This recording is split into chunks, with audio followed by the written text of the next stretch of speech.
Hello à tous, j'espère que vous allez bien. Écoutez, moi je vais très bien. Donc je te fais cette vidéo un peu pour présenter ce que je fais. Donc je suis dans l'optimisation de produits pure, c'est-à-dire qu'on travaille vraiment sans marketing et sans vente. C'est très important, tu vois, que tu le saches parce que aujourd'hui quand tu regardes les réseaux sociaux, ben, tu vois passer que quoi? Que du marketing, que de la publicité, que ça soit organique, pas organique, les techniques, les stratégies, tout ce que tu veux. Et pareil sur le côté vente. Donc tous les closers, le setching, tout ce qui se passe.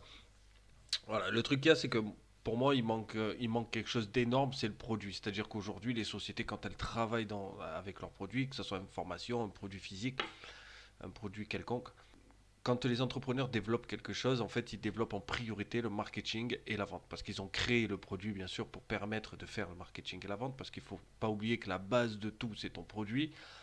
Tu peux faire ce que tu veux, tu peux mettre de la publicité que tu veux. Vraiment, si ton produit est minable, personne ne l'achètera. Tu le vois quand ils font du dropshipping, si tu prends un produit qui est médiocre et qui n'attire pas, bah, les gens ne vont pas acheter. C'est-à-dire que les gens, quand ils font une publicité, à un moment, ils vont gagner de l'argent, ils vont gagner de l'argent. Par exemple, au début, ils investissent 5 000 euros, après 10 000, après 15 000, après 20 000. Certes, ils vont gagner de l'argent. Ok, ça, je suis d'accord avec ça. C'est pas la meilleure méthode, mais tu peux gagner de l'argent facilement comme ça. Et tu as le côté vente qui va monter en puissance. Donc, tu vas prendre un commercial, deux commerciaux, trois commerciaux, etc., etc., etc. Ok, mais le produit de base, lui, il reste comme il est. Il évolue très rarement et les personnes ne le structurent peut-être pas de la bonne façon. C'est-à-dire qu'il n'y a pas cette fluidité, la structuration, l'expérience utilisateur. C'est pas seulement du design UX que tu apportes avec des couleurs et des boutons à cliquer. C'est pas ça que moi je vais chercher. C'est beaucoup plus profond. Donc j'ai fait des tests avec des clientes et avec un client qui fait le test aussi. Euh, j'ai fait des tests avec eux et justement, le produit doit être amélioré. En fait, si tu rends puissant ton produit, tu pourras scaler tout ton business sans aucun problème. Il faut que ton produit soit scalable aussi. Il faut que ton produit, il arrête d'avoir des points de friction, qu'il arrête d'avoir des choses qui le dérangent, qui gênent en fait et qui chargent le mental du client quand il utilise ton produit. C'est ça le plus important et je trouve que les gens oublient ça. C'est-à-dire qu'ils sont là, ils te vendent un programme, par exemple dans le sport, ils vont te vendre le programme, mais en fait la fluidité dans le programme, comment c'est amené, comment c'est le taux de rétention, le taux de complétion, le taux de... Tout ça, les gens l'oublient. Et en fait, du coup, en fait, les gens font le programme, ils attaquent, le module 1, il est top, c'est bien, c'est génial. Par contre, ils passent au module 2, en fait, c'est pas qu'il est pas bon, c'est pas qu'il est nul. C'est qu'en fait, les gens perdent le fil. Émotionnellement, tu passes d'un point à un autre, et en fait, bah, t'es plus connecté. Donc, si t'es plus connecté, ben, les gens, ils arrêtent ça. Tu vois. Et c'est ça, en fait, qu'il faut comprendre. Qu'il faut comprendre dans un programme, c'est que pourquoi les gens. Tu sais, tu as beaucoup de personnes. Le marketing et la vente parlent beaucoup de personnes qui intègrent le programme. Mais on ne parle pas de la valeur de l'intérieur du programme, mais pas de la valeur qu'ils apportent dans les résultats, dans la promesse. Bien sûr qu'on en parle, mais c'est pas ça. C'est plus comment ça s'est passé.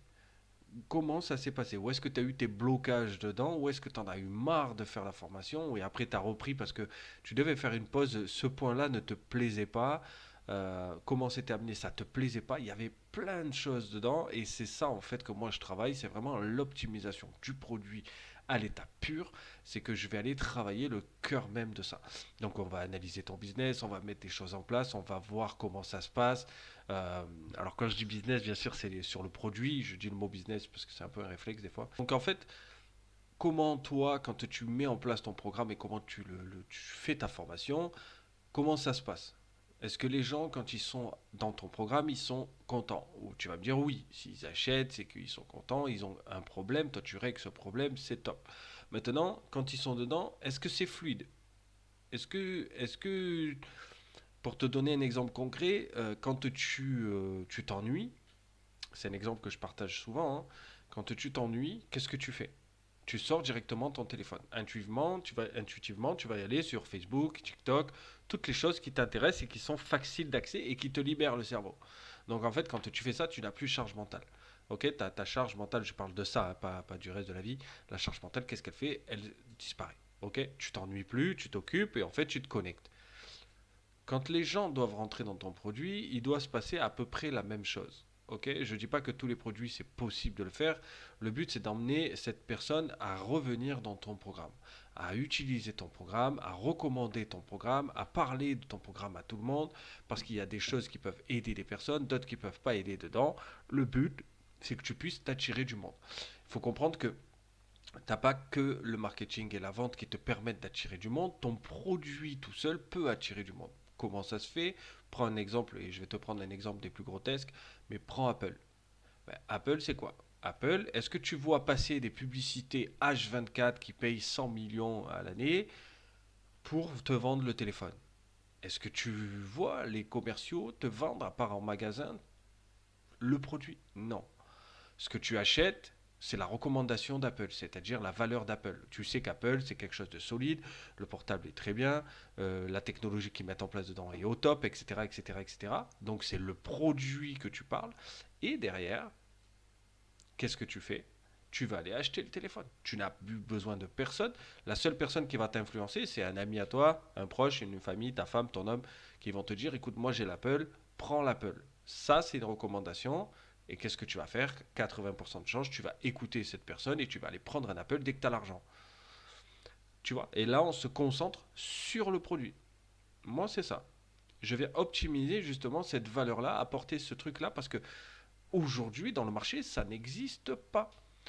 Tu vas avoir des grosses structures, par exemple, et je reviens sur Apple, qui vont avoir un directeur, un pôle de justement de produits, ils vont travailler dedans, ils ont des gens dedans, etc., qui travaillent, des développeurs, etc. C'est ok, mais c'est Apple, tu vois.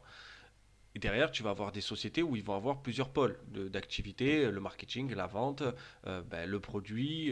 Dedans, ils vont mettre des product managers, des designers UX, ils vont mettre toutes ces personnes-là dedans pour justement ben, créer un produit convenable. Mais le truc qu'il y a, c'est que ces gens-là ne travaillent pas sur le produit. On croit qu'ils travaillent sur le produit, ils ne travaillent pas dans le produit. Ils travaillent sur un côté marketing produit. C'est-à-dire qu'ils doivent faire en sorte, par exemple les product managers doivent faire en sorte que le business et le marketing qui est mis en place correspondent au produit. Par exemple, tu prends un pot de Nutella, le Nutella c'est le produit, tu le poses, et dedans, tout autour, tout ce que tu mets pour attirer les gens, c'est le product manager qui doit faire en sorte de valoriser le produit. Mais il ne travaille pas le chocolat qui est dedans. Il travaille la valeur du produit là. Le product owner, on appelle ça de l'autre côté, c'est le côté vendeur commercial. Lui, il va travailler sur comment vendre ce produit. Tu vois ce que je veux te dire? C'est ça la différence. Moi, ma différence, elle est totalement là. Je suis pas ça. Un designer X, il va travailler sur la couleur du pot et sur comment le dévisser, mais pas sur le Nutella dedans. Le Nutella, c'est la valeur, bien sûr, de ce que la société fait. Par exemple, si tu fais un programme sportif, c'est tout le sport que tu vas apporter dedans, toute la valeur. Mais ça va être aussi comment c'est fluide, comment c'est amené, comment c'est structuré, comment, quand tu le mets dans ta bouche, comment tu vas le manger, quelle sensation tu as. Est-ce que tu as un effet waouh? Est-ce que tu n'as pas d'effet waouh? Est-ce qu'en fait le Nutella, il est hyper fade et en fait il est dégueulasse? Est-ce que le Nutella va être bon? Est-ce que le pot, quand tu le fermes, est-ce qu'il est bien fermé? Est-ce qu'il est mal fermé? C'est tout ça que je travaille moi. Et en fait, je parle avec une personne de ça. Et j'ai la cliente, des trois que je fais tester, c'est sur les trois, c'est celle qui a bossé le plus dessus. C'est magnifique, tu vois le retour qu'elle m'a fait, les résultats, euh, et comment elle se sent maintenant dans son produit. Parce que pour l'instant, justement, vu que c'est de la mise en place, ça met longtemps à se mettre en place. C'est des résultats qui vont avoir sur du long terme. C'est pas des résultats que tu vas avoir très rapidement comme ils te vendent tous.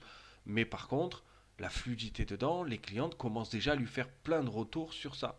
Parce que justement, elle a pris et elle a pris conscience de ça et elle travaille sur ça. Et elle m'a dit, mais c'est une dinguerie, j'adore, je travaille sur ça, c'est top et tout. J'ai changé ça, j'ai changé ça, j'ai changé ça, j'ai amélioré ça. Mais ça ne veut pas dire qu'elle a effacé et qu'elle a tout changé. Non, elle a juste pris des choses, elle a changé d'emplacement, elle a rajouté des choses qui vont être plus faciles pour ses clientes. Elle a soulagé un de ses modules parce qu'il était trop fort et que les clientes s'arrêtaient après ce module parce que ça crée un blocage. On l'a vu, on l'a enlevé, elle l'a fait, terminé.